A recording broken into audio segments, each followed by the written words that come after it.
Bonjour à toutes et à tous. Alors aujourd'hui, on s'attaque à un sujet, c'est un vrai point de vigilance pour tous les pros DRH dans la fonction publique territoriale. Je parle de la communication du procès-verbal du conseil médical. C'est un véritable exercice d'équilibriste, vous allez voir, entre la transparence qu'on doit à l'agent et les risques juridiques bien réels pour l'administration. La question, elle est simple en apparence, mais la réponse, beaucoup moins. Est-ce qu'on doit même communiquer ce fameux procès-verbal dans son intégralité, sans retouche, à l'agent qui le demande? Spoiler, la réponse n'est pas un simple oui ou non, c'est bien plus subtil que ça.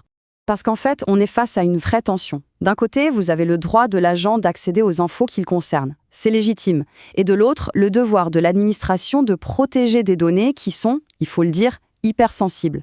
Et si on gère mal ce dossier, les conséquences peuvent être lourdes. Une décision fragilisée, un contentieux qui démarre et une relation de confiance qui s'abîme. Bref, tout ce qu'on veut éviter. Ok, pour y voir clair, reprenons les choses dans l'ordre. Tout part d'un principe juridique fondamental, la base de tout, le droit d'accès. Le Code des relations entre le public et l'administration, le CRPA, il est très clair là-dessus. Tout agent public a le droit de consulter les documents administratifs qui parlent de lui. Et la question qu'on se pose tout de suite, c'est est-ce que le PV du conseil médical en est un? La réponse est oui. Donc, sur le papier, en principe, il est communicable.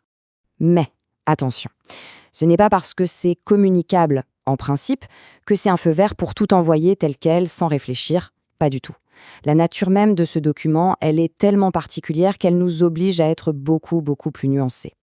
Alors, qu'est-ce qui vient compliquer l'équation? Eh bien, ce droit d'accès, il n'est pas absolu. Il est limité par 3 exceptions majeures. On peut les appeler les 3 secrets juridiques qu'il faut absolument protéger.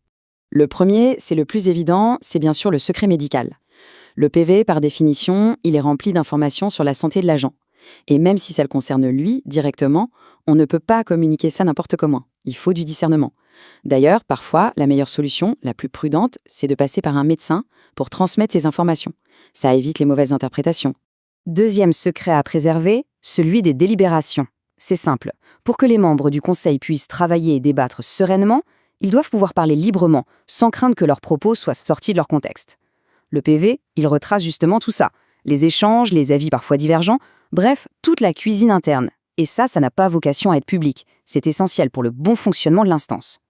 Et enfin, le troisième point de vigilance, et pas des moindres, la protection des tiers. Dans un PV, on peut trouver des noms d'autres personnes, d'autres agents, des médecins, des experts, et là c'est clair, net et précis, on ne communique aucune information qui les concerne. C'est formellement interdit. Donc, avant toute chose, il faut soit caviarder, soit anonymiser ces données. C'est une obligation. Bon, avec toutes ces contraintes, on peut se demander comment on fait en pratique. La clé, la solution à ce casse-tête, elle tient en une distinction. Une distinction qui est absolument cruciale, celle qu'il faut faire entre l'avis et le procès-verbal. En fait, il faut vraiment voir ça comme 2 documents différents. D'un côté, on a l'avis. L'avis, c'est le résultat, la conclusion en une phrase. C'est la position officielle et synthétique du conseil. Ça, on peut le communiquer sans problème, c'est simple et sans risque. Et de l'autre côté, on a le procès-verbal.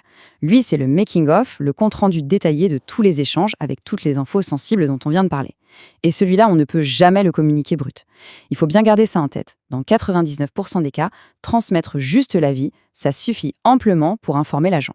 Oui, mais que faire si un agent insiste et demande expressément le procès-verbal? Là, pas le choix. Il faut une méthode, un protocole rigoureux, carré, pour sécuriser la procédure. Allez, voyons ensemble la marche à suivre, étape par étape. La démarche est simple, en 3 temps.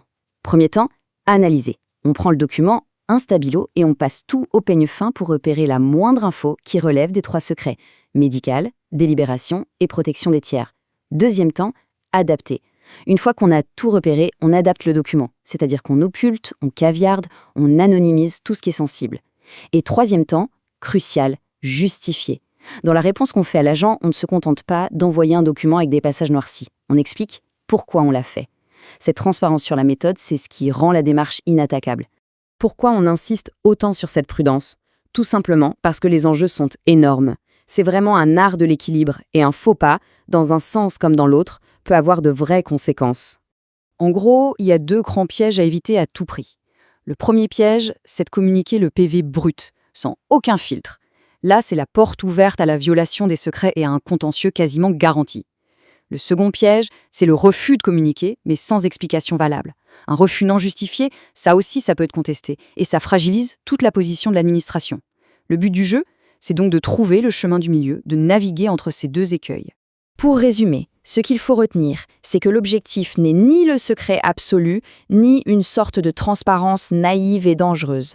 Non, le vrai but, c'est de trouver cet équilibre subtil entre le droit légitime de l'agent à l'information et l'obligation de protéger des données sensibles.